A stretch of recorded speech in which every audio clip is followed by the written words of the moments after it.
Educational RVS समझ के पढ़ने का।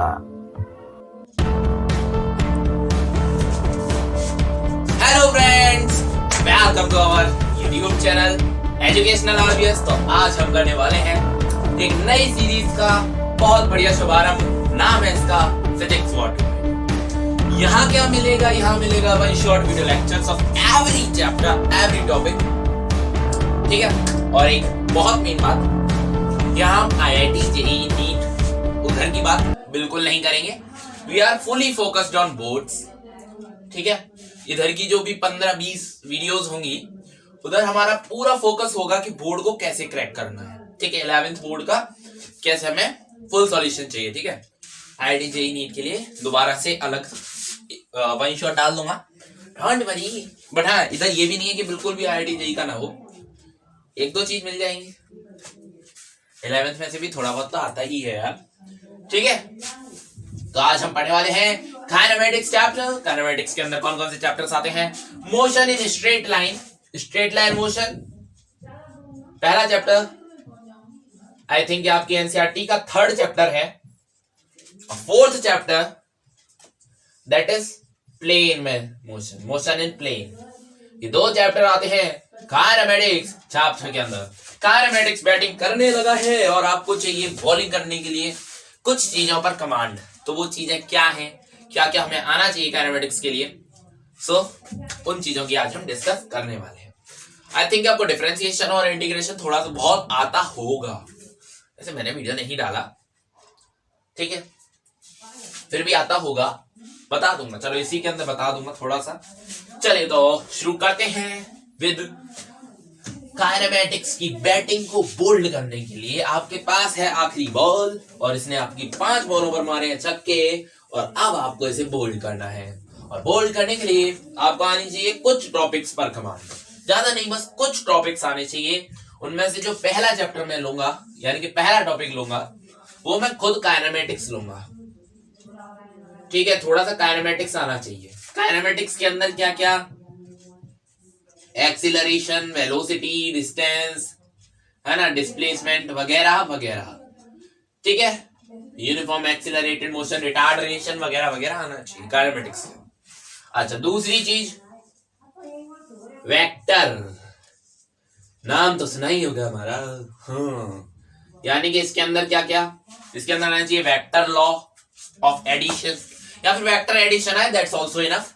वेक्टर एडिशन आता है, बहुत बढ़िया है। ठीक है। Vector addition, introduction to vector and vector addition, ये 2 चीजें हमें इसके अंदर पढ़ना है। तीसरा टॉपिक प्रोजेक्टाइल मोशन।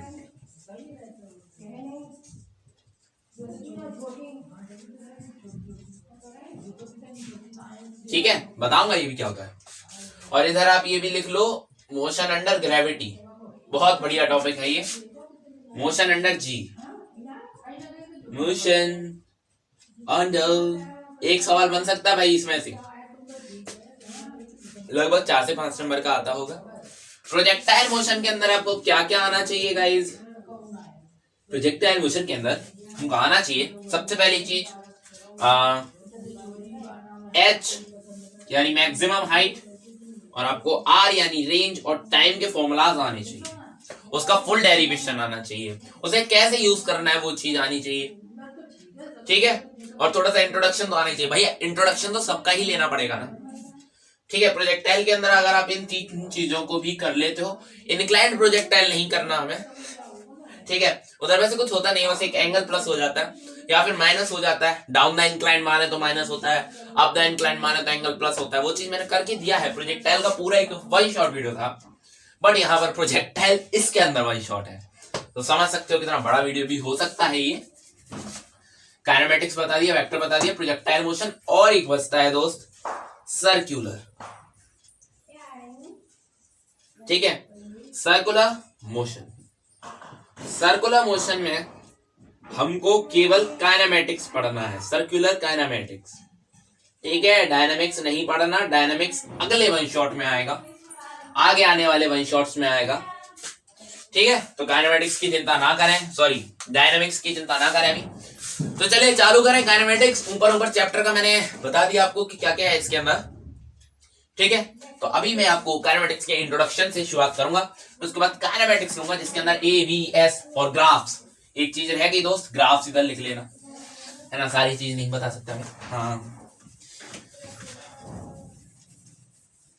तो थोड़ा सा फुल फॉर्म इंक डाल लिया जाए भाई। चलो चलो चलो चलो, काइनेमेटिक्स का इंट्रोडक्शन की अगर हम करें बात दोस्तों, काइनेमेटिक्स के इंट्रोडक्शन की अगर हम बात करें तो काइनेमेटिक्स एक ऐसी ब्रांच है जिसमें हम मोशन से डील करते हैं। किससे डील करते हैं? मोशन से डील करते हैं। और डायनामिक्स में हम कॉज ऑफ मोशन से डील करते हैं। डायनामिक्स में आपने पढ़ा होगा हम फोर्स से डील करते हैं। हम ये चीज जानने की कोशिश करते हैं कि वो मोशन हो क्यों रहा है, इक्विलिब्रियम में रहना चाहिए था, ठीक है, वेलोसिटी उसका कांस्टेंट होना चाहिए था, और भी कई सारी चीज हम डायनामिक्स में पढ़ते हैं, बट काइनेमेटिक्स में केवल मोशन को ऑब्जर्व करते हैं, ठीक है। Kinematics is a branch, kinematics is the हो एक मिनट जरा,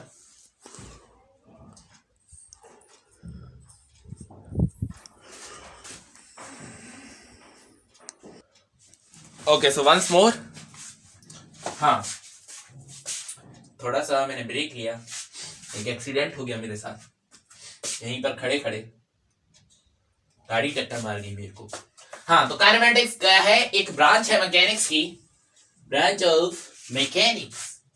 किसकी है? मैकेनिक्स की ब्रांच है, इन विच, जिसके अंदर we are dealing with motion, और इनफैक्ट हम रिलेटिव वेलोसिटी भी आज हम कवर करने वाले हैं, dealing with motion. 2 chapters in just a 1 short video, ठीक है। तो काइनेमेटिक्स क्या है? एक ब्रांच है मैकेनिक्स की जिसमें हम क्या करते हैं? डील करते हैं मोशन के साथ। तो मैं आपको कुछ एग्जांपल्स देना चाहूंगा, जैसे कि मान लीजिए ये मेरा एक ब्लॉक है, ठीक है भैया। अब ये आगे जा रहा है v वेलोसिटी से, पीछे से एक्सेलरेशन a है। वेलोसिटी एक्सेलरेशन थोड़ा बहुत तो आना चाहिए ना। अच्छा, तो अभी मैंने कहा ये मेरे पास एक कार है, ठीक है, ये आगे जा रही है v वेलोसिटी से और पीछे इसका एक्सेलरेशन a है, ठीक है, ओके। एग्जाम्पल दे रहा मैं, ठीक है, ओके। अभी ये मेरे पास एक वॉल है,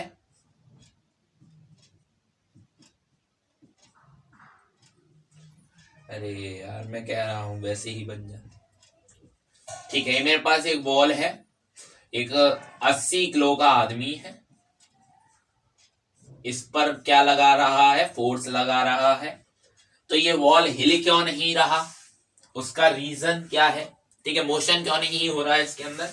तो क्या ये चीज काइनेमेटिक्स के अंदर पढ़ी जाएगी? नहीं, ये चीज है डायनामिक्स की, डायनामिक्स, डायनामिक्स यानी अगला चैप्टर लॉज ऑफ मोशन। ये है काइनेमेटिक्स के एग्जांपल्स। वेलोसिटी एक्सेलरेशन के ऊपर आज मैं डिस्कस करना है। So I hope guys you all are getting my point। और अब मैं चालू करने जा रहा हूं real chapter with the acceleration, ठीक है। कुछ बेसिक डेफिनेशंस हमें देखनी होंगी, जिसमें सबसे पहला हमारा डिस्प्लेसमेंट डिस्टेंस आएगा। अरे दोस्त क्या आएगा सबसे पहला? डिस्प्लेसमेंट या फिर डिस्टेंस, ठीक है, ओके। सो डिस्प्लेसमेंट और डिस्टेंस के बीच में क्या अंतर है? क्लास 9th में आपने बहुत अच्छे से पढ़ा है। डिस्प्लेसमेंट और डिस्टेंस के बीच में क्या अंतर है?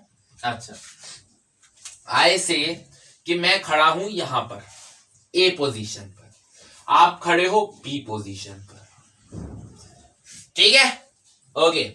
तो अभी यहां पर रोड कुछ इस तरीके का मिल रहा है। सुनो, रोड कैसे जा रहा है? ऐसे रोड है, ऐसे रोड जाएगा, फिर ऐसे जाएगा, फिर ऐसे जा रहा है रोड, और फिर ऐसे, और फिर ऐसे जॉइंट हो रहा है। ठीक है ना। तो अभी मैं कैसे जाऊंगा दोस्त, मैं कैसे जाऊंगा, ऐसे ही तो चल के जाऊंगा। तो मैंने क्या किया, डिस्टेंस कवर किया। ओके, अभी मैं क्या करता हूं, यहां से इस चीज को तोड़ देता हूं। ऐसे कि यहां पर प्ले ग्राउंड है, क्या है ये, प्ले ग्राउंड। इसकी जो बाउंड्री है उसे क्रॉस कर लेता हूं और यहां से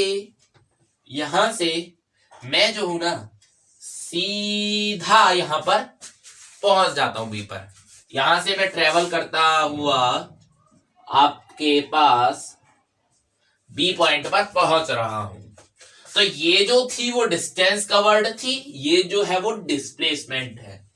indirectly displacement is the shortest distance between the two points. ठीक है, displacement is the shortest distance between the two points. और distance is the longest, longest तो नहीं कहा जा सकता, डिस्टेंस इज द डिस्टेंस, सीधा यही समझ लो। दो पॉइंट्स पे आप किसी भी पाथ से जा रहे हैं दैट इज डिस्टेंस, बट जो शॉर्टेस्ट पाथ है दैट इज डिस्प्लेसमेंट। ओके, तो एक और चीज आप याद रखना, that is D and that is S. तो होगा क्या, डिस्टेंस हमेशा बड़ा होगा या फिर बराबर होगा एस के। ठीक है, are you getting my point? Okay guys, displacement distance समझ में आ गया। ओके, तो अभी हम इसे ग्राफिकल रिप्रेजेंटेशन से एक और बात समझ लेते हैं। चलो यहीं पर बना देता हूं मैं ग्राफ है ये। ठीक है, एक पॉइंट ए है, एक पॉइंट बी है। अब कोई बंदा ऐसे कवर करके आ रहा है, ठीक है, और एक बंदा ऐसे कवर करके आ रहा है। तो बोलो कौन सा डिस्टेंस, कौन सा डिस्प्लेसमेंट, ये वाला डिस्प्लेसमेंट, ये वाला डिस्टेंस। डिस्टेंस डिस्प्लेसमेंट समझ में आया, बहुत बढ़िया। तो अभी चलो चलते हैं स्पीड और वेलोसिटी के ऊपर। चलो वेलोसिटी पढ़ेंगे, speed velocity, velocity speed velocity, velocity speed. चलो चलो चलो चलो चलो चलो चलो। जनरली क्या कहा जाता है, mod of velocity is equals to speed. ये जनरली कहा जाता है, जनरली। ओके, तो जो वेलोसिटी होता है दैट इज रफ्तार। ठीक है, तो ये कितना होता है भैया, एस बाय टी, और ये जो स्पीड होता है that is d by t. ठीक है, एक और चीज मैं आपको बताना भूल गया, ये जो हमारे पास डिस्प्लेसमेंट है ये क्या है, वेक्टर क्वांटिटी। ये जो डिस्टेंस है that is a scalar quantity. Scalar vector क्या होता है थोड़ी देर बाद बताऊंगा, या फिर अभी बता देता हूं। स्केलर का मतलब जिसके पास मैग्नीट्यूड होता है, डायरेक्शन नहीं होता, और वेक्टर का मतलब जिसके पास मैग्नीट्यूड होता है और डायरेक्शन भी होता है, दैट इज वेक्टर क्वांटिटी। तो यहां पर क्या, mod of v is equals to s. यहां पर क्या भैया, ये जो एस है ना ये भी स्केलर है, और यहां पर v जो है ये वेक्टर है। This is vector and this is scalar. ठीक है, ये चीज क्लियर हुई? Okay, done. चलो तो अभी मैं कुछ चीजें और आपको बता दूं। ये जो स्पीड है ये कितने तरीके की होती है दोस्त, स्पीड कितने तरीके की होती है, अभी बेसिक डेफिनेशंस चल रही हैं। स्पीड होती है दोस्त, पहला तरीका दैट इज एवरेज स्पीड।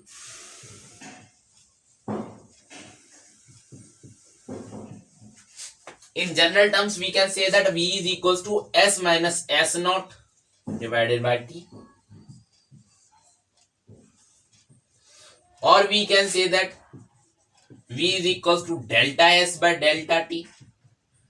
ठीक है, कोई दिक्कत नहीं है भैया। टाइम हम स्टॉप वॉच में 0 से लगाएंगे तभी हम टाइम को ऐसे ले सकते हैं, वरना टाइम का भी चेंज ही हमें कंसीडर करना हो। ठीक है, टाइम हमेशा चेंज में कंसीडर होता है, ये बात याद रखना, क्योंकि टाइम का कोई शुरुआत नहीं था और टाइम का कोई अंत भी नहीं है। Time is infinite, time is infinite. हमारा ऑब्जर्वेंस का टाइम हमें कंसीडर करना होता है। तो एवरेज स्पीड समझ में आया, v equals to delta S by delta T. मैं कहां पहुंच गया जाने। चलो तो अब instantaneous instantaneous speed. What is the instantaneous speed my friends? मेरे दोस्तों, इंस्टेंटेनियस स्पीड क्या होता है? Can anyone tell me what is instantaneous speed? या guys, okay, v is equals to ds by dt। छोटू सा डिस्टेंस और छोटू सा टाइम का division ratio, you can say that. Okay okay okay okay velocity is ds by dt। अगर मेरे पास s is a function of t है, s is a function of t, s is a function of t for any instant.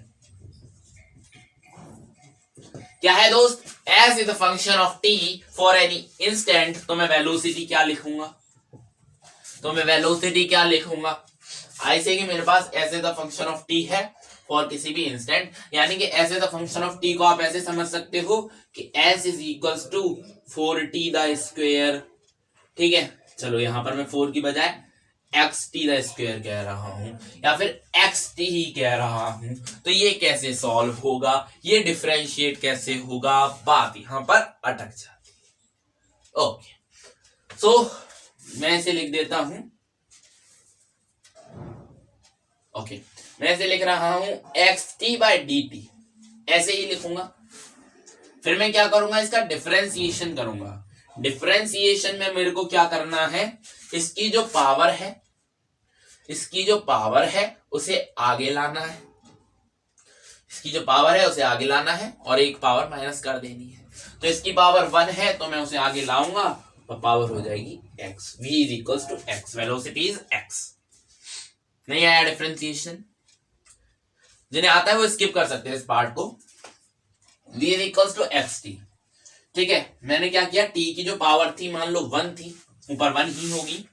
मैं ऐसे भी लिख सकता हूं x to the y की पावर n। सही है?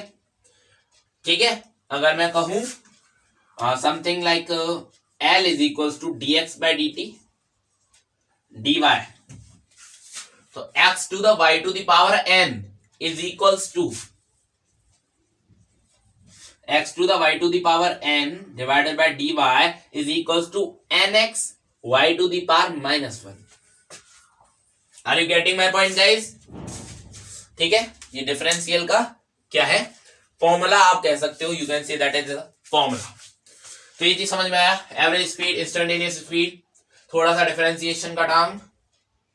मैथमेटिक्स में और अच्छे से पढ़ना है भैया, मैथमेटिक्स में कैलकुलस आएगा पूरा part.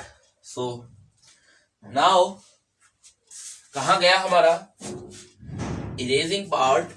Where is our erasing part? या ये रहा। ओके, चलो तो अभी हम बात करेंगे एक्सीलरेशन की। What is acceleration? ज्यादा स्टाइल में बोलने की जरूरत है नहीं। What is acceleration?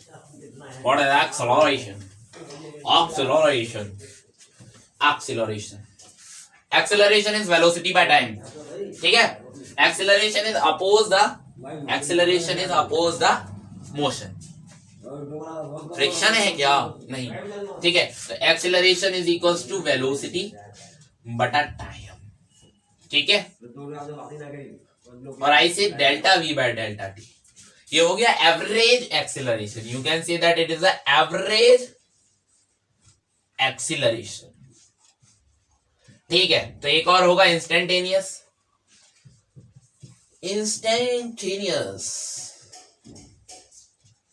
Accelerating body यानी कि एक्सीलरेशन।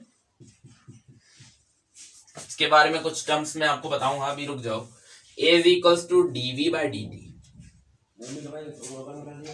ठीक है, अगर मेरे को वेलोसिटी निकालना है, चलो वो चीज मैं बाद में बताऊंगा। चलो देखो, एवरेज एक्सेलरेशन a बराबर delta v by delta t, instantaneous acceleration a बराबर dv by dt, where v is a function of t। Okay okay, then graph से कैसे निकालेंगे? ग्राफ कौन सा चाहिए एक्सेलरेशन के लिए हमें? बोलो, एक्सेलरेशन के लिए हमें चाहिए भैया slope of vt। Velocity time graph की अगर जो स्लोप होगी वो हमारी एक्सेलरेशन होगी एक तो, ठीक है, और हमारी हाँ बस एक यही एक्सेलरेशन होगी हमारी वीटी ग्राफ की, ये जो स्लोप होगी वही हमारी एक्सेलरेशन होगी, ठीक है। ये ग्राफ वाली चीजें मैं आपको सबसे लास्ट में कराऊंगा, तो जिन्हें केवल ग्राफ ही ग्राफ देखना है वो लास्ट में जा सकते हैं। A is equals to dv by dt. Acceleration is equals to dv by dt, where v is a function of t. Okay. चलो ये सारी चीजें छोड़ो, अभी मेरे को बताओ एक्सीलरेशन इज कांस्टेंट कब एक्सीलरेशन कांस्टेंट कब होगा? when acceleration is constant, I can say that when acceleration is constant, then change in velocity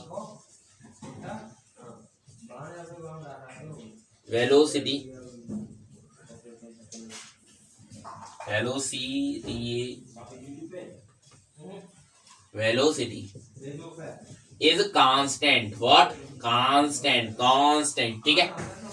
change in velocity constant हो जाएगा जब एक्सेलरेशन कांस्टेंट होगा। मतलब ये समझ सकते हो यार, धीमे धीमे वेलोसिटी का चेंज हो रहा है, तो वो जो चेंज हो रहा है ना वेलोसिटी के अंदर वो कांस्टेंट है। एक बात मेरी सुन लो, जब वेलोसिटी कांस्टेंट होगी एक्सेलरेशन जीरो होगा। जब वेलोसिटी कांस्टेंट होगी एक्सेलरेशन जीरो होगा, और जब एक्सेलरेशन कांस्टेंट होगा चेंज इन वेलोसिटी कांस्टेंट होगा, ठीक है। तो एक्सेलरेशन किसके कारण आता है? वेलोसिटी के चेंज होने के कारण, ठीक है। तो ये थी हमारी सारी बेसिक डेफिनेशंस। तो now let us start a new part of this video. I have to check how many minutes I have consumed. Okay, it's 21 minute. तो इस चैप्टर के नए पार्ट को मैं स्टार्ट करने से पहले आपको वेक्टर्स कराना चाहूंगा, जो कि एक बहुत छोटा सा पार्ट में आपको इधर पढ़ाऊंगा, मतलब कराऊंगा, ठीक है। वेक्टर्स आपको थोड़ा बहुत तो आता ही होगा ना। इसके पास क्या होता है? मैग्नीट्यूड प्लस डायरेक्शन, ठीक है। Magnitude plus direction. दूसरी बात, अगर हमें मैग्नीट्यूड ऑफ वेक्टर निकालना है, मैग्नीट्यूड ऑफ वेक्टर के जनरल बता रहा हूं, एक स्क्रीनशॉट ले लेना इस पेज का, या फिर नीचे में डालने की कोशिश करूंगा, बट यार तुम लग मत जाना, फिर पीछे मत लग जाना। ये डालो, अब बाद में डालो, थोड़ा टाइम लेकर डालेंगे, कंज्यूम करेंगे थोड़ा टाइम। ओके, तो मैग्नीट्यूड ऑफ वेक्टर का मैग्नीट्यूड क्या होगा दोस्त? वेक्टर का मैग्नीट्यूड मैं कह रहा हूं, ए वेक्टर है मेरे पास, उसका मैग्नीट्यूड मुझे फाइंड करना है। ए वेक्टर का मैग्नीट्यूड मुझे फाइंड करना है, क्या होगा? ए वेक्टर विद रेस्पेक्ट टू, चलिए छोड़िए, ए का ही मेरे को मैग्नीट्यूड फाइंड करना है, तो क्या होगा? ए का मैग्नीट्यूड होगा दोस्त, जैसे आप लिख देते हैं 4i कैप, है ना, 5j कैप। चलो 4 की जगह xy लिखो तो अच्छा लगेगा। अरे यार, ठीक है, ये हमारा ए वेक्टर है, इसे 4xi cap, yj cap, zk cap. Now what is the magnitude? अब आप कह सकते हैं, आप क्वेश्चन थोड़ा सा अच्छा लगा। मैग्नीट्यूड अब क्या होगा दोस्त? Under root x square y square z. पहला ये इन्फॉर्मेशन। दूसरा information guys, I have two vectors that is like this. We are saying that this is an orthogonal vector which are making 90 degree. These are orthogonal vector, ठीक है। कौन से vector? Orthogonal vector. By chance आपसे एक number दो number का ये definition पूछे जा सकते हैं, इसलिए मैं इन्हें थोड़ा सा डिटेल में बता रहा हूं, वरना ये आप अपनी किसी भी बुक में से कर सकते हैं। That is very easiest part of this vector chapter. ये अपने आप में एक चैप्टर है, ठीक है। तो मैं थोड़ा सा डायग्राम बना लूं थोड़ा। ये हो गया हमारे पास पैरेलल वेक्टर, ये हो गया हमारे पास एंटी पैरेलल और अपोजिट वेक्टर, अपोजिट वेक्टर, ठीक है। और आई से कि इन दोनों का अगर मैग्नीट्यूड जो है ए वेक्टर का बी वेक्टर का मैग्नीट्यूड अगर आपस में क्या है दोस्त बराबर, तो they are equal vector, equal vector. 4 vector हो गए, parallel, anti parallel, equal, orthogonal. एक और वेक्टर ले लो। ऐसे मेरे पास एक और वेक्टर होता है दैट इज कोप्लेनर वेक्टर, जिसका एक ही पॉइंट से सारे वेक्टर्स निकलते रहे, that is a coplanar vector, ठीक है।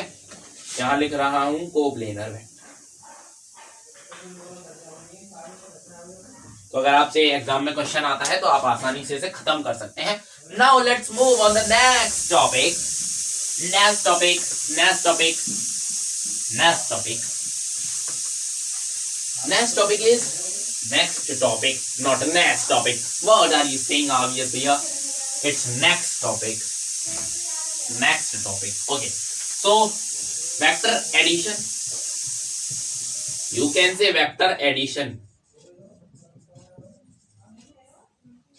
और यहां लिख रहा हूं वेक्टर सब्सट्रैक्शन।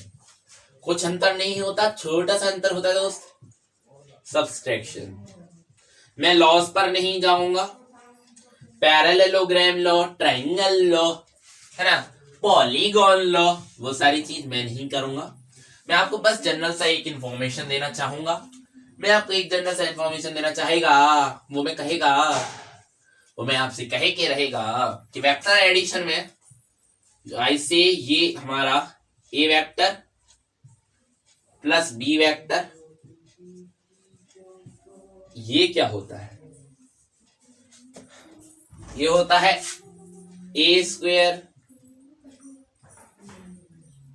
बी स्क्वेयर इसमें 2ab cos थीटा। यार ये क्यों डाल दिया? हाँ, प्लस में 2ab cos थीटा। मैग्नीट्यूड मत लगाओ, अच्छा नहीं लगता मैग्नीट्यूड लगा दो। ए वेक्टर का स्क्वायर प्लस में बी वेक्टर का स्क्वायर, ठीक है। क्या है दोस्त? ए वेक्टर का स्क्वायर प्लस में बी वेक्टर का स्क्वायर और प्लस में 2 cos थीटा, ठीक है। ए वेक्टर का स्क्वायर बी वेक्टर का स्क्वायर प्लस में 2 cos थीटा, ठीक है। अभी अगर हम इसे रिजल्टेंट के रूप में लिख लें, इसे हम आर वेक्टर कहते हैं, ए और बी का मिक्स करके we can say that it is a r vector। तो हम यार इसे रूट में ही लिखते हैं, याद रखना, रूट में लिखते हैं। रूट में नहीं लिखेंगे तो काम नहीं बनेगा, क्योंकि यहाँ पर स्क्वायर लग रहा है दोस्त। अच्छा अच्छा अच्छा, ये थीटा क्या है? Angle between two vectors, angle between two vector. जैसे ऐसे मेरे पास एक ये वेक्टर है, एक ये वेक्टर है, तो इनके बीच का जो एंगल है 90 degree, that is cos theta, sorry that is theta, theta बराबर 90 डिग्री इन दिस केस, ठीक है। चलो वेक्टर कंपोनेंट देखते हैं। वेक्टर कंपोनेंट क्या होता है दोस्त? वेक्टर कंपोनेंट जब हम देखेंगे, वेक्टर सब्सट्रैक्शन नहीं देखा। वेक्टर सब्सट्रैक्शन में ज्यादा कुछ नहीं दोस्त, आपको क्या लेना होता है? बी को माइनस का लेना होता है। माइनस बी वेक्टर क्यों ले लिया जाता है? तो माइनस बी वेक्टर का जब आप स्क्वायर करेंगे तो माइनस का कुछ नहीं होगा, कुछ नहीं बिगड़ेगा, तो आपको बस यहां पर एक छोटा सा माइनस लगा देना, ठीक है। रिजल्टेंट ये आ जाएगा और कुछ नहीं होता। तो वेक्टर एडिशन, वेक्टर सब्सट्रैक्शन वगैरह वगैरह वगैरह वगैरह हमारा खत्म होता है, ठीक है। ओके ओके ओके, तो अभी मैं एक क्वेश्चन लूंगा। आगे बढ़ने से पहले वीडियो में एक भी सवाल नहीं आया, that's why we have taking a question. I have a velocity बराबर 4i कैप 3j कैप, बस इतना ही रहे, ज्यादा मत बड़ा करो। Velocity is equal to 4i cap 3j cap, और मेरे पास है distance distance is equals to 2i cap. ठीक है, डिस्टेंस दे दिया, वेलोसिटी दे दिया, फाइंड टाइम। कैसे करोगे भैया? भैया आपके पास क्या है, v is equals to s by t. आपको t लिखना होगा s बाई v। सही है, बोलो ठीक है। अच्छा, तो अभी इन दोनों का क्या करो, मैग्नीट्यूड निकाल लो। टाइम क्या है, एक स्केलर है, स्केलर निकालने के लिए मैग्नीट्यूड निकालना होगा। तो बोलो इसका मैग्नीट्यूड कितना आएगा, 4 to the square 16, 3 to the square 9, ये आया 25 और 25 से बचा 5 मीटर पर सेकेंड। तो टाइम आ रहा है, डिस्टेंस कितना है 2 by 5, that is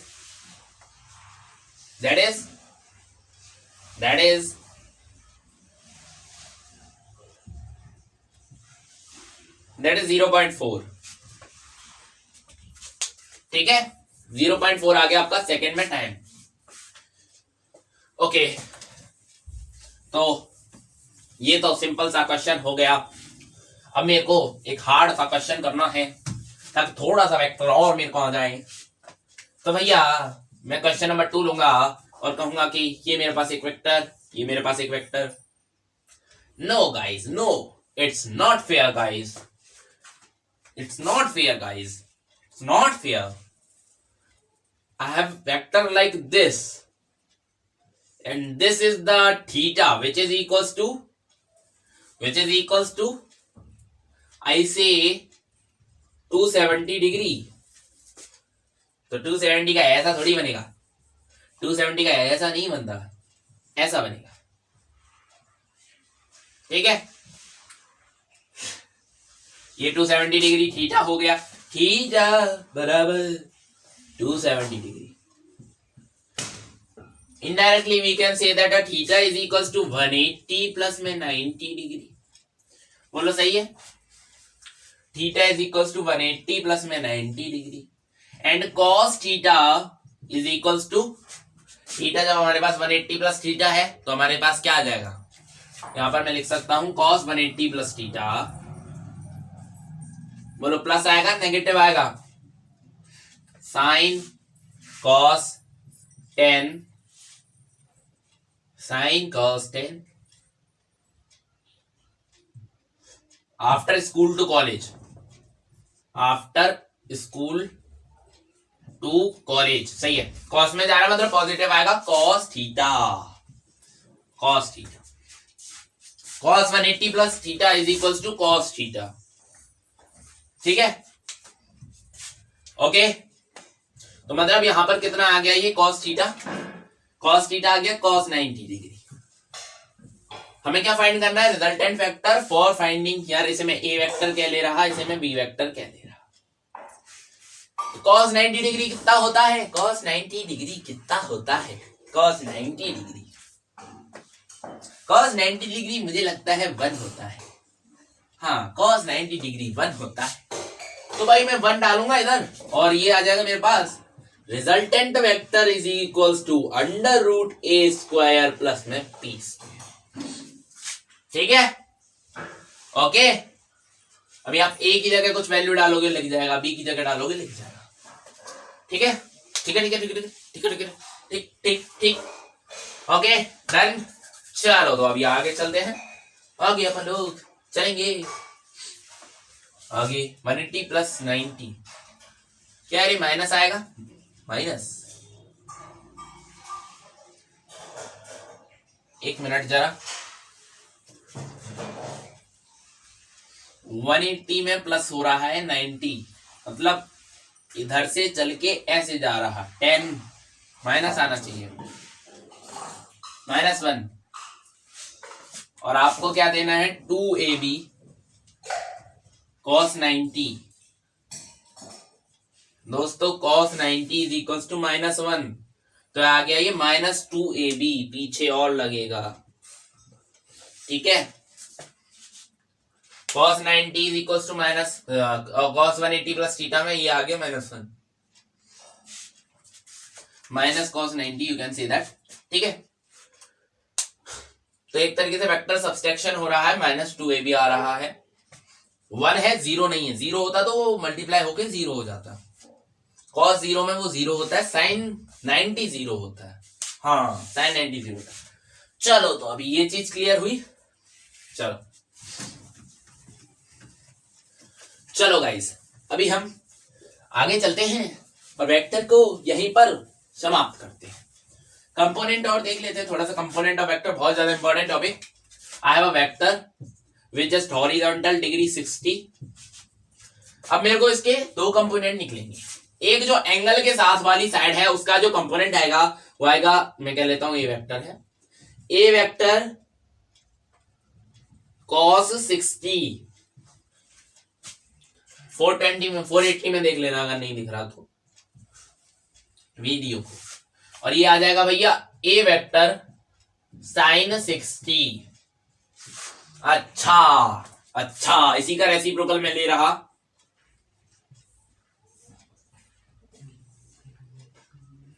with 30 degree. तो बोलो अब क्या आना चाहिए? अब आएगा ये वही ए वेक्टर है, ए वेक्टर साइन आएगा, कॉस आएगा, cos 30 डिग्री। ठीक है, cos 30 डिग्री। cos 30 sin 60 हमेशा बराबर होते हैं, पता तो होगा ही ना। अच्छा, और ये आएगा ए वेक्टर sin 30। एंगल के साथ में cos रखना है और एंगल से दूर वाले पर sin रखना है। Done, clear. फिजिक्स वॉर चल रहा है और वेक्टर हमने यहां पर समाप्त कर दिया है। चलो तो अभी 1D मोशन का थोड़ा सा और इंफॉर्मेशन हम ले लेते हैं। 1D motion. तो अभी हम बात करेंगे टाइप्स ऑफ मोशन की। सम बेसिक डेफिनेशंस हमने किए थे अभी। Some basic concepts of chemistry, GOC नहीं, हमने किया था सम बेसिक। चलो छोड़ो। टाइप्स ऑफ मोशन के टाइप्स। ईटॉस motion, no, first second third. चलो इसे फर्स्ट और सेकेंड ही रखो। पहला है 1D मोशन, दूसरा 2D या फिर 3D मोशन। यहां पर आ जाओ यूनिफॉर्म मोशन, यहां पर आ जाओ यूनिफॉर्मली एक्सीलरेटेड मोशन, यहां पर आ जाओ non uniformly accelerated motion. Okay, 1D 2D chapter है। 1D तो शुरुआत करेंगे 1D से। पहला चैप्टर 1D, दूसरा चैप्टर 2D। चलो तो 1D। अच्छा, एक और चीज मैं आपको कहना भूल गया, जो कर्वी लाइनर चीजें होती हैं, यानी कि कर्व में आने वाली चीजें होती हैं, उनके अंदर 2D मोशन होता है। और जो 1D होती हैं, यानी कि यार चलो मैं तुम्हें ऐसे समझाता हूं। मेरे पास एक गोला है। अब इस गोले का एक पॉइंट उठा लिया मैंने, रेडियस है जो कि, ठीक है। तो इस रेडियस का एक एंड इधर जा रहा है, एक एंड इधर जा रहा है। आई हैव अ लाइन, मेरे पास एक लाइन है, ठीक है। तो मेरे पास लाइन में क्या है दोस्त? लाइन में मैं ऊपर कुछ नहीं बिछा सकता। ऊपर से अगर मैं एंगल डालूं तो एंगल आ रहा है 0 डिग्री, ठीक है। तो समझ सकते हो ना कर्व के अंदर ऐसा क्यों हो रहा है। क्वेश्चन बन सकता है, ये प्रोजेक्टाइल है, प्रोजेक्टाइल 2D मोशन क्यों होता है? Why projectile is 2D motion? बोलो। तो यहां पर हमने इसी एंड को देखा तो ये x में जा रहा, y में जा रहा, प्रोजेक्टाइल हो गया 2D। ठीक है, 1D 2D समझ में आ गया।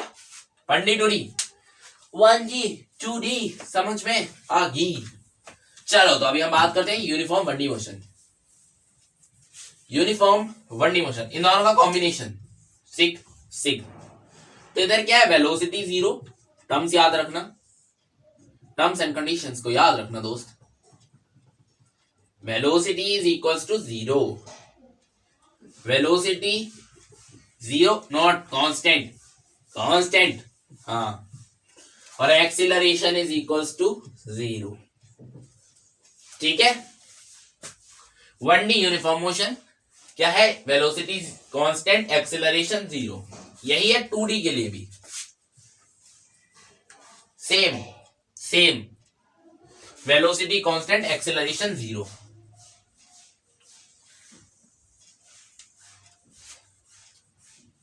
टू डी में थोड़ा सा वेक्टर लग जाता है, इसलिए 2D को अलग रखा।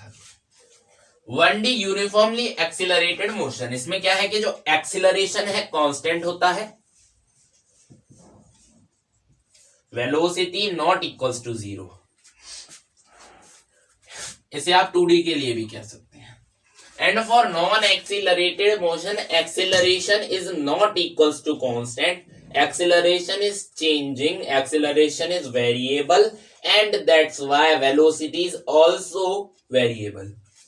Velocity is also variable. Velocity is also variable.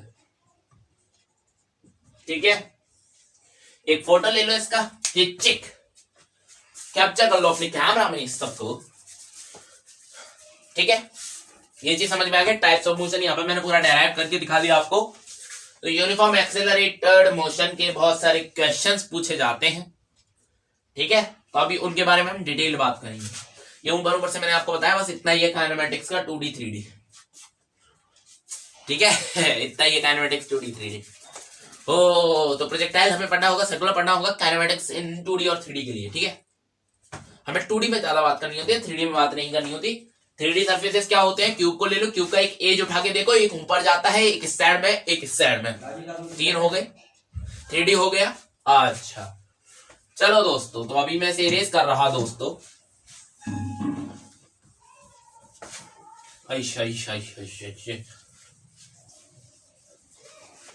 तो भैया एक बात याद रखना, एवरेज वेलोसिटी का वो फॉर्मूला याद रखना, दुआओं में उसे याद रखना। क्या है भैया average velocity? Average velocity is equal to delta S by delta d. Okay, uniform motion के लिए हम क्या करें? यूनिफॉर्म मोशन के लिए ऐसी कुछ चीजें हम यूज करते हैं, क्योंकि वेलोसिटी कांस्टेंट है, वेलोसिटी चेंज नहीं हो रहा। तो यहां पर हम एवरेज वेलोसिटी का ये फॉर्मूला यूज कर सकते हैं। और भी जैसे डिस्टेंस के लिए v is equals to dt, sorry distance is equals to v delta t, ऐसे यूज कर सकते हैं। इंटीग्रेशन भी बताऊंगा, चलो नॉन यूनिफॉर्म तक आते आते इंटीग्रेशन बता दूंगा। यूनिफॉर्म के लिए आप इन इक्वेशंस का यूज करोगे यूनिफॉर्म मोशन के लिए। अब यूनिफॉर्म एक्सेलरेटेड मोशन के लिए s is equals to ut plus half at square, जो कि सबसे ज्यादा यूज होने वाला है, और v is equals to u plus at, v is equals to u plus at, और s is equals to ut plus half at square, v is equals to u plus at, और एक और मैं use कर सकता हूं v square बराबर u square plus 2as। बोलो वेलोसिटी है ये, इनिशियल वेलोसिटी है ये, डिस्टेंस है। एक्सप्लेन कर रहा हूं क्या क्या है। s is equals to distance, u is equals to initial velocity, t is equals to time, half is equals to half, a is equals to acceleration, t is equals to time to the square. Okay, v is equals to velocity, u is equals to initial velocity, a is equals to acceleration, t is equals to time, v is equals to velocity, u is equals to initial velocity, 2 तो 2 है भाई, और a is equals to acceleration, s is equals to distance। ठीक है, okay चलो, तो अभी इसकी इक्वेशंस बताने जा रहा हूं। Velocity is equals to ds by dt, acceleration is equals to dv by dt,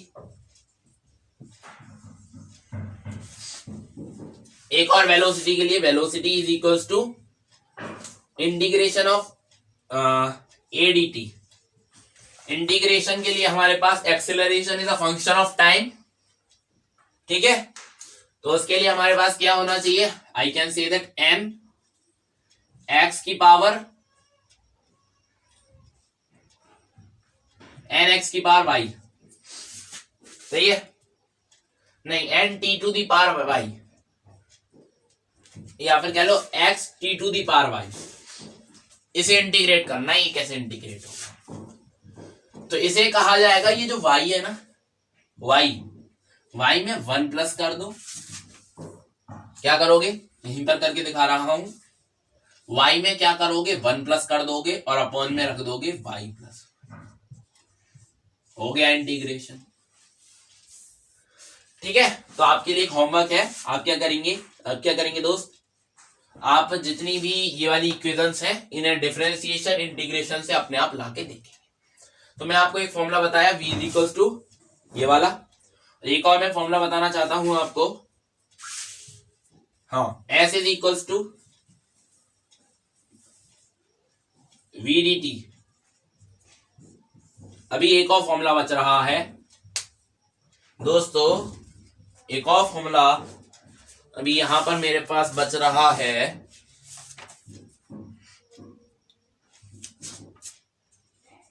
हाँ, एक और फॉर्मूला बच रहा है दोस्तों, एक और फॉर्मूला, बोलो कौन सा होगा, वो कौन सा होना चाहिए।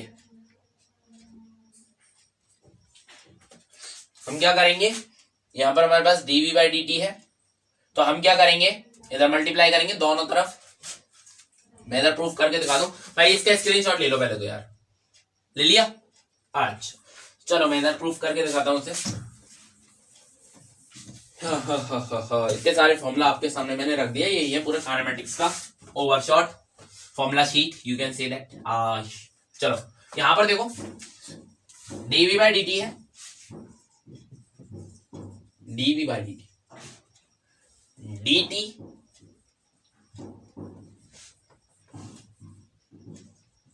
dt बाई dt से हमने क्या कर दिया, मल्टीप्लाई। dt बाई dt से हमने क्या कर दिया, मल्टीप्लाई। तो इधर dt की बजाय हमारे पास आ जाएगा v बाई ds, या फिर इधर रखें ये dt से इस वाले dt को हमने कर दिया कैंसल, और इस dt की जगह हमने रखा v बाय ds, तो ds ऊपर चला जाएगा। यही है, एक मिनट guys, dv by dt, acceleration is equal to dv by dt, v की जगह ds बाय dt डालो तो डबल डिफरेंशिएशन होगा। एक मिनट जरा थोड़ा, हाँ तो देखो मैं इसका क्या करूंगा, इस वाले इक्वेशन को इधर लिखूंगा, a is equal to dv by dt, सही है। बोलो ठीक है, तो मैं अभी क्या करता हूं, ds दोनों तरफ लिखता हूं और dv इधर ले लेता हूं, ds dv ds, बोलो ठीक है, ds dt ds dv। ये चीज क्लियर है, ये चीज क्लियर है दोस्तों, ये चीज क्लियर है। अच्छा बोलो ds बाई dt क्या होता है, ये वाला ds बाई dt वेलोसिटी, तो acceleration is equal to v dv by ds। Important है, जब कुछ नहीं लगता तो ये लगता है। इसका भी एक बढ़िया सा स्क्रीनशॉट अगर आप लेना चाहते हो तो आप ले लो, मैं हट रहा हूं। तो ये हमने बात की बातचीतें हमने कर ली हैं, ठीक है। काइनेमेटिक्स वन शॉट थोड़ा सा और आगे अभी मैं खींचना चाहूंगा। अब मैं प्रोजेक्टाइल पर जाना चाहूंगा। सबसे पहले मैं आपको मोशन अंडर जी कराना चाहता हूं, ठीक है। मोशन अंडर ग्रेविटी, बढ़िया टॉपिक, कंसेप्ट बड़ा टॉपिक है, न्यूमेरिकल्स बन सकते हैं इधर से, इसीलिए मैं इसे थोड़ा सा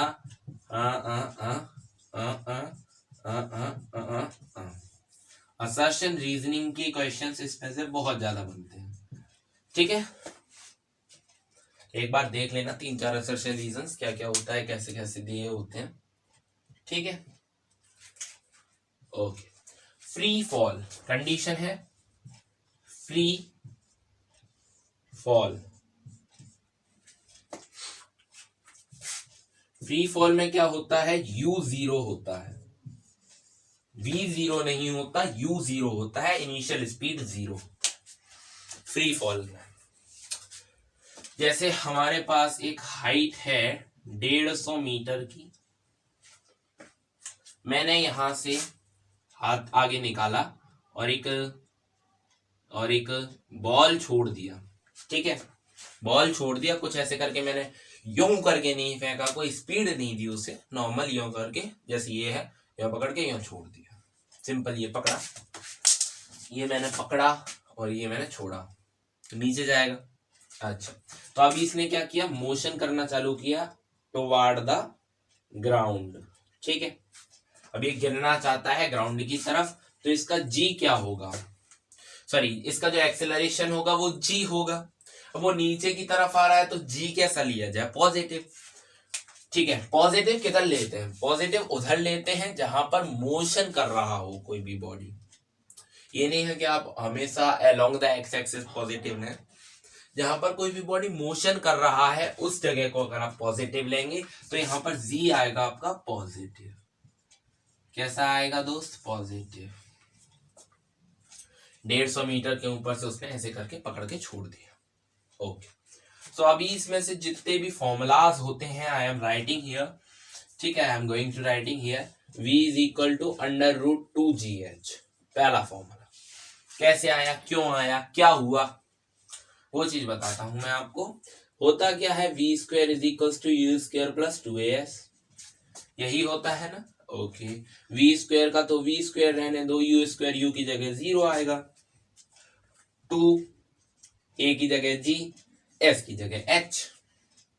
अब यहां से v कितना आया, √2gh। बोलो सही है, हो गया प्रूफ, छोटा सा था। अच्छा, तो ये तो आया हमारा पहला प्रूफ। इक्वेशन ऑफ मोशन का तो अभी तक आपने कर भी लिया होगा प्रूफ, है ना। ओके, तो अभी नेक्स्ट प्रूफ देखो, नेक्स्ट प्रूफ है यहीं से, इसी फॉर्मूला से क्या है कि v is equal to √2gh। मेरे को h फाइंड करना है, h में कैसे फाइंड करूंगा भैया, इसका इसे स्क्वायर फेंक दो पहले तो, ठीक है। v² is equal to 2gh। अब h फाइंड करना है तो v² बाय 2g। बोलो सही है, ठीक है। h इतना आ गया। अब मेरे से पूछा जा रहा है टाइम मेरे को बताओ, ठीक है ना, टाइम बताओ। तो क्या करोगे, h is equal ut plus half gt²। बोलो सही है, ut यहां पर 0 होगा, ut यहां पर 0 होगा, g पॉजिटिव होगा, तो ut में 0 लूंगा और h इज इक्वल्स टू मैं कह दूंगा हाफ gt²। कितना कहूंगा, हाफ gt²। h मेरे पास दिया हुआ है v² बाय 2g। ओके, तो मैंने इसे इससे मार दिया, ठीक है। और क्या है मेरे पास, g को मैं नीचे लाऊंगा, ठीक है। तो ये हो रहा है v² बाय g² बराबर में t²। अभी मैं इस पूरे होल का स्क्वायर ले सकता हूं, है ना, इस पूरे होल का स्क्वायर ले सकता हूं। स्क्वायर से स्क्वायर मार दिया, मेरे पास आ रहा है v बाय जी बराबर t। सही है, सही है। एक मिनट जरा दोबारा से चेक कर लेते हैं। हमारे पास ut था, h की जगह हमने ये निकाला 2g नीचे डाला, v² बाय 2g, ठीक है। h is equals to half gt² है, ठीक है। इधर से हमारे पास आ रहा है v² बाय 2g, सही है। v is equals to √2gh, ठीक है। हमने ये लिया और इससे हमने h की जगह पुट कर दिया। यहाँ पर u 0 तो ये पूरा 0 प्लस में हाफ gt², तो हमने हाफ का ये हाफ से हाफ मार दिया, सही है। हाफ से हाफ मार दिया, g को नीचे लाए, g का स्क्वायर कर दिया, ठीक है। t बराबर v बाय जी। अगर आपको वेलोसिटी नहीं पता तो आप क्या करेंगे, put this √2gh। Okay okay okay okay okay. h के टर्म्स में अगर मैं बात, चलो छोड़ो h के टर्म्स में तो ये आ गया ना, हाफ gt²। h के टर्म्स में हाफ gt²। तो ये रहा पूरा मोशन अंडर g, ठीक है। इसमें फ्री फॉल की बात थी, ठीक है। हमेशा हर चीज को हम फ्री फॉल नहीं फेंकेंगे। ओके, सो आई होप कि आपको फ्री फॉल की बातें समझ में आई हों। और क्वेश्चन नंबर 4 अब आप डालने के लिए बिल्कुल तैयार हो जाइए, क्योंकि आ रहा है सवाल नंबर 4, उतर के धरती पर। अब ज्यादा देर का वीडियो बचा नहीं है, इसके बाद मेरे को ग्राफ्स लेने हैं, फिर थोड़ा सा प्रोजेक्टाइल लेना है और खत्म। अभी इतना सा ही बचा है, क्वेश्चन नंबर 4। चौथा क्वेश्चन हमसे कह रहा है मेरे पास एक बॉल था, मैंने ऊपर से नीचे फेंक दिया, हाइट मेरे को नहीं पता, ठीक है, हाइट मेरे को नहीं पता, वेलोसिटी मेरी 2 मीटर पर सेकेंड, जब मैंने नीचे जाके उसे ऑब्जर्व किया इस पॉइंट पर थी, ठीक है, ओके। यू हमारा 0 होगा, फ्री फॉल की केस की बात है, और कुछ तो नहीं चाहिए, और हमें टाइम भी पता करना है कि कितना समय लगेगा, ठीक है, बोलो सही है, सही है। तो पहली बात टाइम कैसे पता करोगे, v/g से, यही आया था ना टाइम का फॉर्मूला भी, v²/g², t² is equals to v²/g², तो स्क्वायर कट गया, v/g आ गया। तो टाइम यहां से आ रहा है 2 metre per second divide by 10, take g is equals to 10 metre per second, t आ रहा है आपका 5 सेकेंड, 5 सेकेंड में वो गिर जाएगा। Now find the height as you are saying to me, okay. तो फाइंड करो हाइट दोस्तों हाइट कैसे फाइंड करोगे दोस्तों, v is equals to √2gh लगा के, ठीक है, v का स्क्वायर कर दो 4 हो गया, यहां पर 2 से डिवाइड दे दो, 10 का मल्टीप्लाई कर दो, हाइट आ गया, सही है, 2 से ये बचा 2 टाइम्स, 2 से ये गया, 1/5 बराबर हाइट, मतलब कि हाइट बराबर 0.25 मीटर्स, सही है। हाइट और टाइम को कैसे वेरीफाई करेंगे, h is equals to half GT² था, ठीक है, वेरीफाई कर लो, h हमें पता नहीं है, हाफ लगाया, g का 10 है, t है हमारे पास 25, ठीक है, 2 से ये गया 5, सही है, half GT², time is equals to 5 second, उड़ो 1/5 सेकेंड, 1/5 सेकेंड दोस्तों यहाँ से ये 1/5 आएगा दोस्तों कितना आएगा दोस्तों, 1/5 आएगा, मैं 1/5 आएगा दोस्तों, ठीक है। तो यहाँ पर ये मैं इसे थोड़ा और ये लो और ये लो, 2 से 5 बार, 5 से 5 कैंसिल, कितना आ रहा है हाइट, 1/5, टाइम और हाइट दोनों आपस में बराबर। सो आई होप गाइस कि आपको ये फ्री फॉल का कंडीशन बड़े ही अच्छे तरीके से आ गया, और आ गया तो वीडियो को नीचे जाके डिसलाइक मत करना, शुरुआत में आते ही 1-2 डिसलाइक मिल जाता है, समझ नहीं आता किस बात की प्रॉब्लम तुमको, यार बताते ही नहीं है, बताएंगे तो कमेंट में सबसे ज्यादा पूछे जाने वाला question, in which class you are studying, I am just bored with this question यार।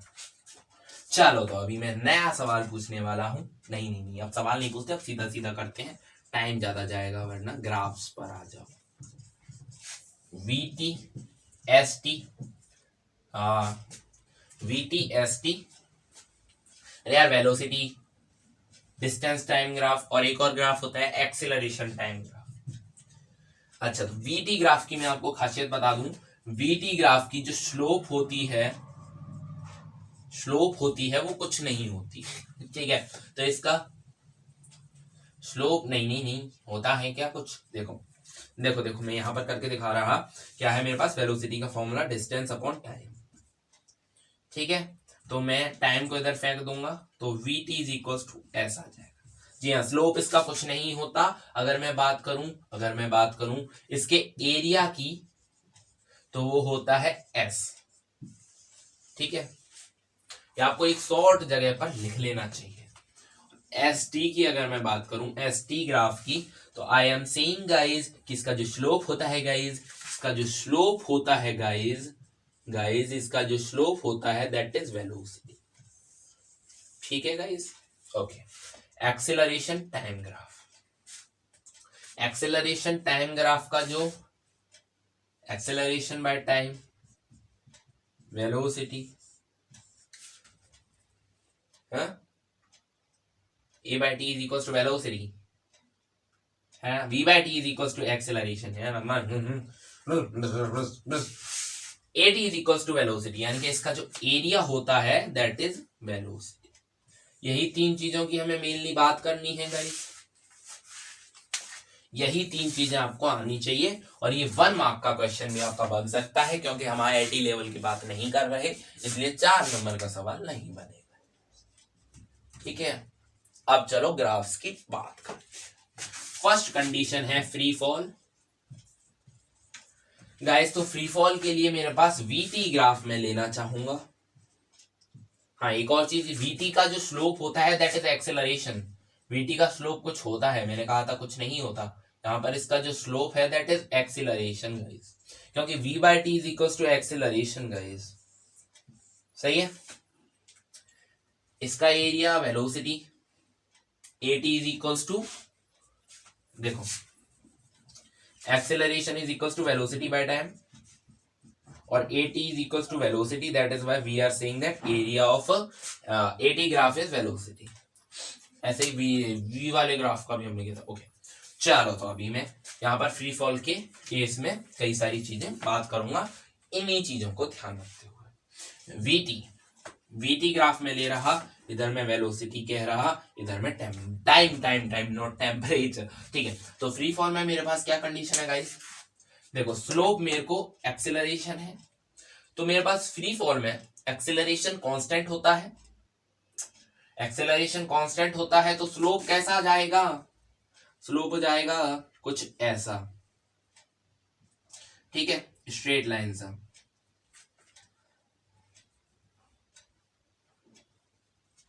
स्ट्रेट लाइन जाएगा स्लोप,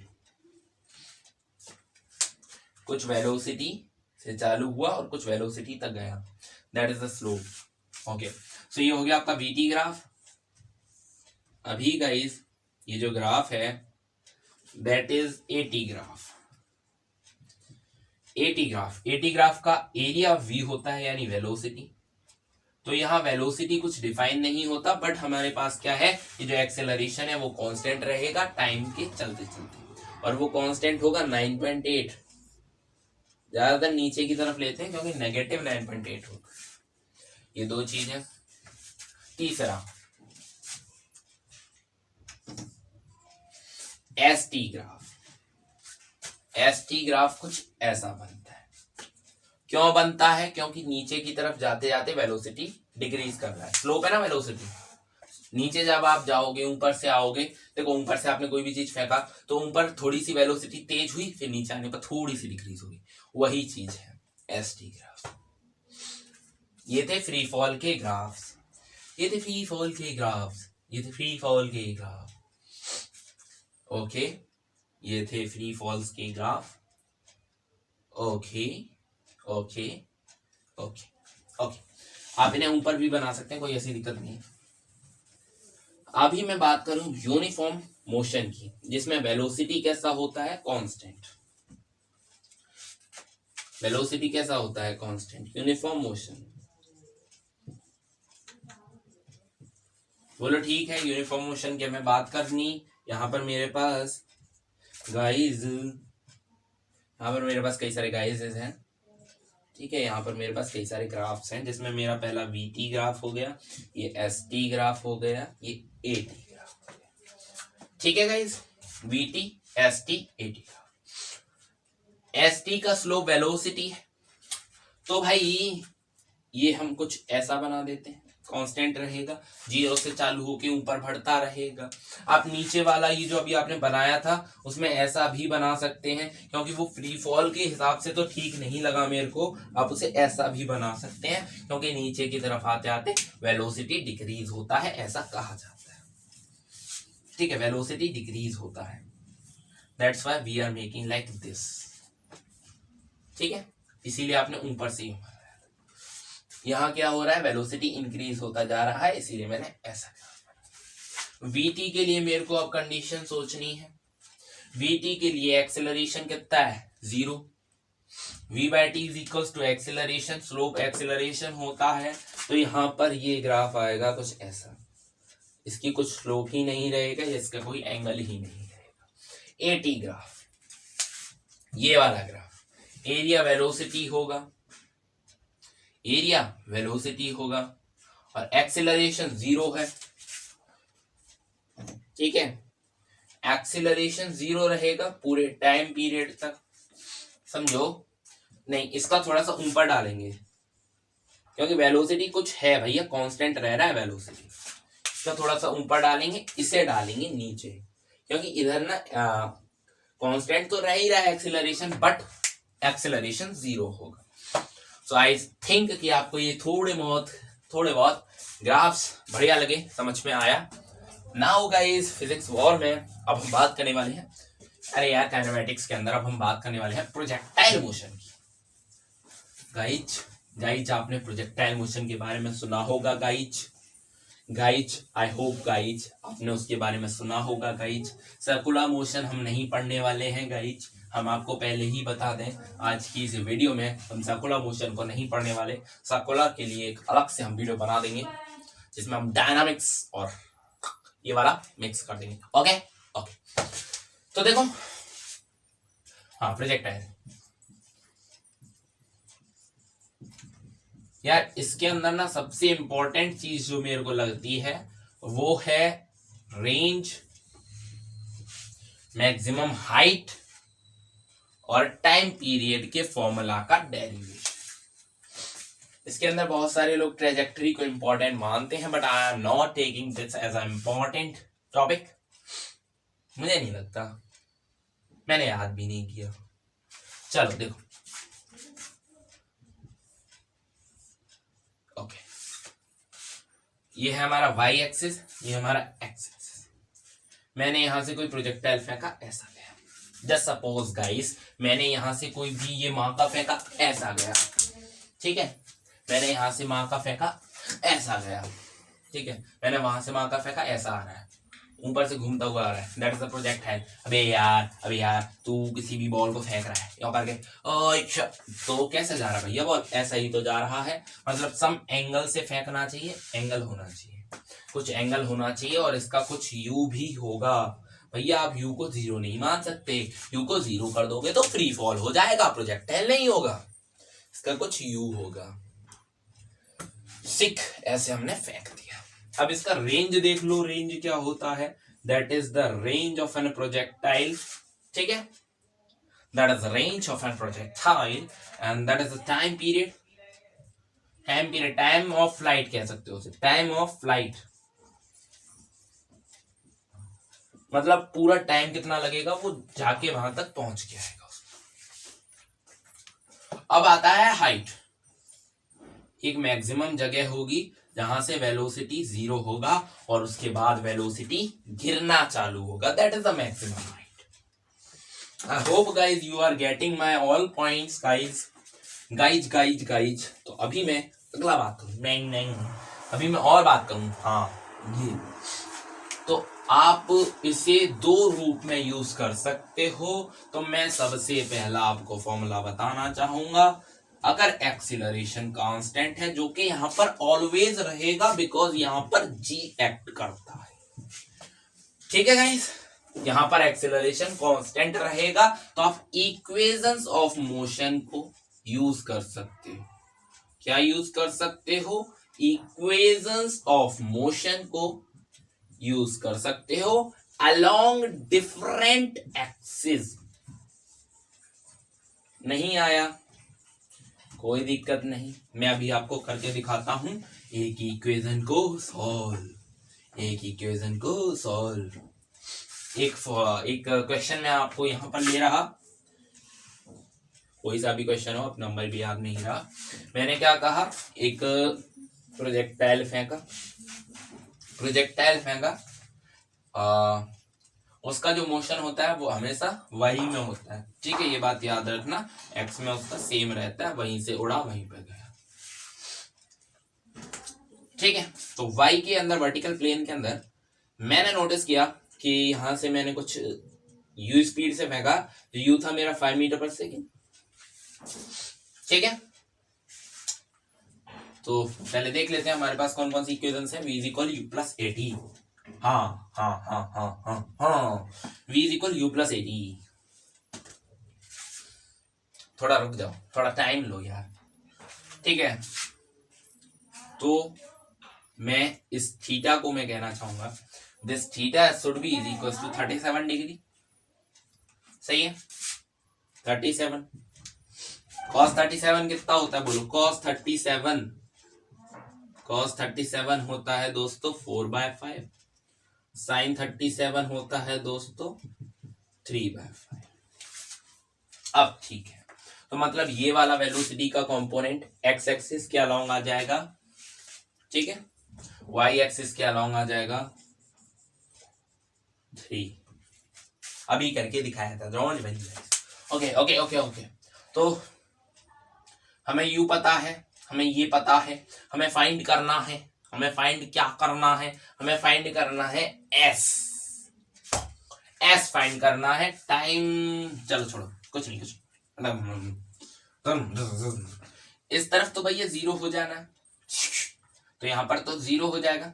एट द एंड अगर आप देखो तो पूरा टाइम हम लें तो भैया 0 हो जाएगा। S for Y is equals to 0। Find करना है S for X guys. S for X कितना होगा फुल टाइम में, और हमें टाइम पीरियड बाई चांस आपको दे रखा है, मान लीजिए 3 सेकेंड्स। अगर आपको फॉर्मूला नहीं आते तो आप जनरल इससे भी कर सकते हो, बहुत आसानी से हो जाएगा। तो आपको यहां पर जी कैसा लेना है दोस्तों? हमेशा नेगेटिव लेना है, ठीक है। तो अभी आप इधर से एस फाइंड कर लोगे। कैसे फाइंड करोगे? S of X is equals to U T, X वाला 4 इंटू टी 3 प्लस में हाफ जी टी स्क्वायर। भैया नेगेटिव है जी, तो इधर नेगेटिव लगा दिया। 10 ले लो, हमेशा जी 10 ही लेना, 9.8 होता है। इंटू में टी स्क्वायर 3 इंटू 3, 2 पंजा कन्वेंशन लगा दिया। 5 × 15, 15 × 45। ओके, सो 4 × 12, 12 माइनस 45। कुछ ज्यादा टाइम नहीं लग गया इसे यहाँ तक फ्लो होने में, ज्यादा टाइम लगा। हम इसे 1 सेकंड में खत्म करेंगे, 1 सेकंड में खत्म करेंगे। चलो हटो, 1 सेकंड टाइम लग रहा है, 1 सेकंड टाइम लग रहा है तो कितना होगा? 12 में से 5 गया, 12 में से 5 गया तो कितना बचा? बोलो 2 गया इसमें से, ठीक है। 3 और कम करना है, यानी कि 7 metre. S for X is equals to 7 metre. आपको कन्वेंशन क्या लेना है? जहां से हमने फेंका वो ओरिजिन होगा 0,0। तो आपका आखिरी में जाकर के कहां पर पहुंचा? 0,7। Okay guys, okay okay okay okay, clear है गाइज? चलो, तो अभी मैं U और T और H के इक्वेशंस आपको दे रहा हूं, और इसी के साथ प्रोजेक्टाइल भी खत्म हो जाएगा। It's a very very very very very very very simple chapter guys.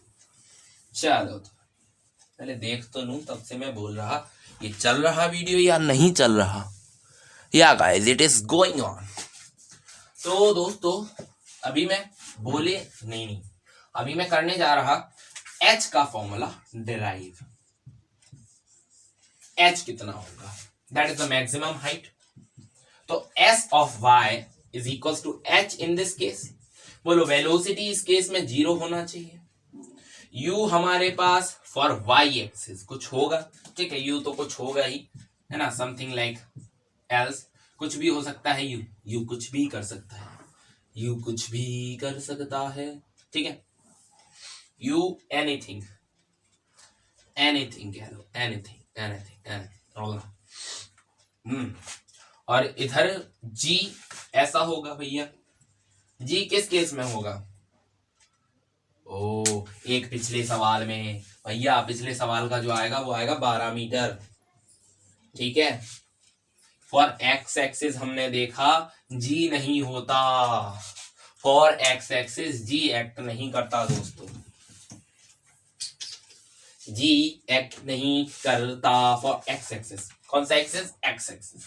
तो पिछले में आएगा 12 मीटर। पिछले वाले क्वेश्चंस का आंसर 0,12 हो जाएगा।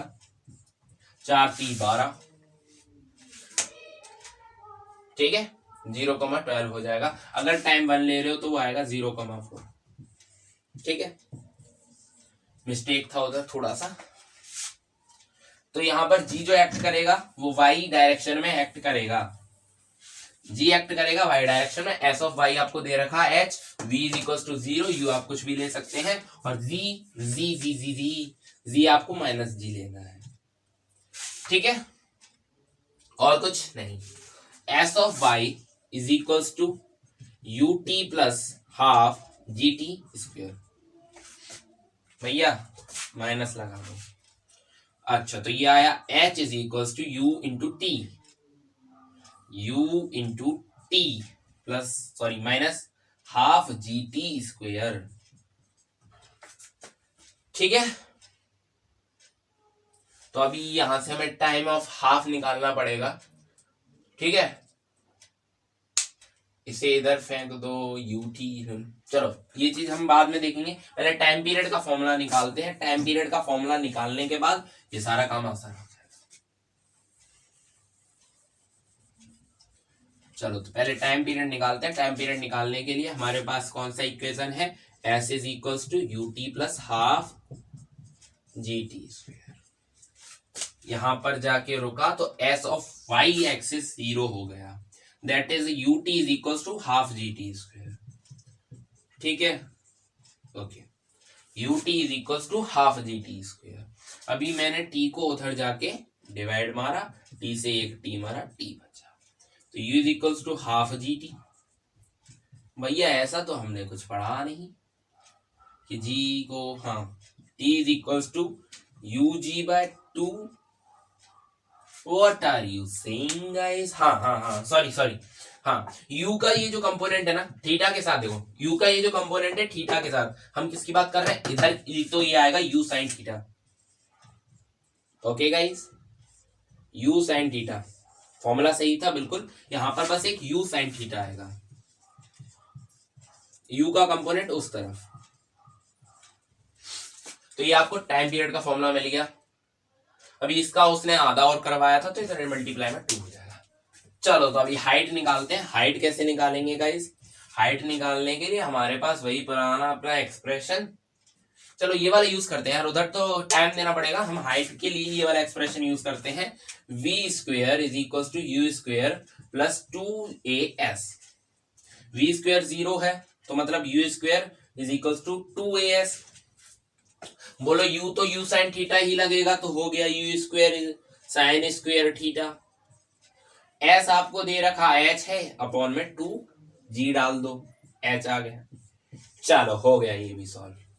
बात याद रखना, जी जब भी आप लोगे तो उसे पॉजिटिव में रखना, नेगेटिव में मत रखना, क्योंकि यहां पर नेगेटिव लेके हम चल रहे हैं, ठीक है। 2 फॉर्मूला प्रूफ हो चुके हैं, अभी एक और बचा है, थोड़ा सा वेट और कर लो, फिर वीडियो आप भले ही कर लेना। रेंज का formula, what is the formula of range? Projectile में छोटा सा एक और कंसेप्ट बच रहा है, that is the formula of range. Physics war चल रहा है, अरे खत्म होने वाला है आज का वीडियो, फिजिक्स वॉर खत्म नहीं हुआ। चलो रेंज इस डायरेक्शन में, x डायरेक्शन में रेंज होगा s of the power x, ठीक है। यहां पर कुछ जा रहा है ना, तो उसे हम रेंज कह लेते हैं, r कह लेते हैं गाइस। तो s तो केवल 2 चीजों में यूज होता है। चलो तो ut ले लेते हैं, क्योंकि इधर पूरा टाइम ट्रेवल हो रहा है, उधर आधा टाइम ट्रेवल हो रहा था, इसलिए हमने नहीं लिया, वरना उससे भी हो जाता, आप उसका भी t डालते तो भी हो जाता। तो भैया इसका मैं इस तरफ कौन सा एंगल लूंगा? कॉस थीटा, ये आया u कॉस थीटा, एंड यहां पर time period half G T square नहीं लगेगा। क्यों नहीं लगेगा? क्योंकि जी नहीं है, एक्सेलरेशन नहीं है एक्स एक्सिस में। वही वाला जो गलती अभी हमने एक छोटे से क्वेश्चन में किया था, वही मत कर देना, रिपीट मत कर देना। हाँ, r is equal to U cos theta T. भैया टाइम पीरियड का फॉर्मूला बोलो, टाइम पीरियड। देखो हर बार आप प्रूफ नहीं करोगे, अगर ऐसा डायरेक्ट क्वेश्चन आता है तो आपको सीधा सीधा आना चाहिए। That is U sine theta G, U sine theta by 2g था, 2u साइन थीटा बाय जी, सही है। 2u साइन थीटा बाय जी था ना यार, है ना? अरे इस डायरेक्शन में 0, तो ut is equal to half G T square, ठीक है। u हमने कहा साइन थीटा ले लेते हैं, u हमने कहा u साइन थीटा ले लेंगे, t से हमने कहा t एक मार देंगे, तो यहाँ बचा t और ये ऊपर गया अपॉन में g। सही है, ओके। यही है formula 2u sign theta bye g। r कितना आया, r कितना आया u cos थीटा, एंड यहाँ पर 2u sine theta divided by g। r कितना आ रहा, u cos theta 2u sign theta divide में g। ठीक है, तो r कितना आ रहा, u2 साइन अल्फा, यानी कि यहाँ u2 साइन थीटा डिवाइड में g। ये आया r का फॉर्मूला। सही है, r का ये फॉर्मूला आ गया। ठीक है, सही है ना, स्क्वायर वगैरह इधर नहीं लगेगा। r is equal to u2 sine theta divide by g। क्यों आया, देखो sine theta cos theta is equal to sine 2 alpha, अरे यार साइन 2 थीटा,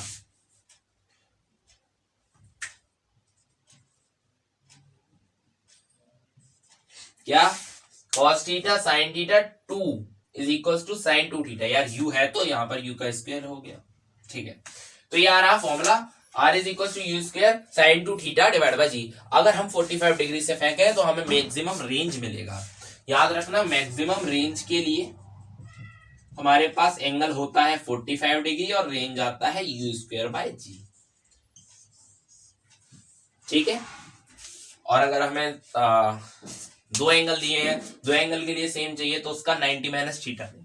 एक एंगल का हमें मान लीजिए दिया है 20 डिग्री पर, तो उसका 80 डिग्री पर भी वही रेंज निकलेगा जो 20 डिग्री पर। तो आई होप गाइज ये पूरा वीडियो लेक्चर आपको बहुत मजेदार लगा होगा, और ये हमारा फिजिक्स 4 की शुरुआत हो गई, और ये हमारा फिजिक्स 4 का पहला वीडियो लेक्चर था। अब हम मिलेंगे आपसे अगले वीडियो लेक्चर में, देखते हो तो लॉज ऑफ मोशन लाया जाए या यूनिट लाया जाए। ठीक है, तो thanks for watching this video, मिलेंगे अगले वीडियो में। Thank you very much guys, thanks for supporting ourself, thank you very much. और हाँ, पढ़ाई करते रहें। हाँ।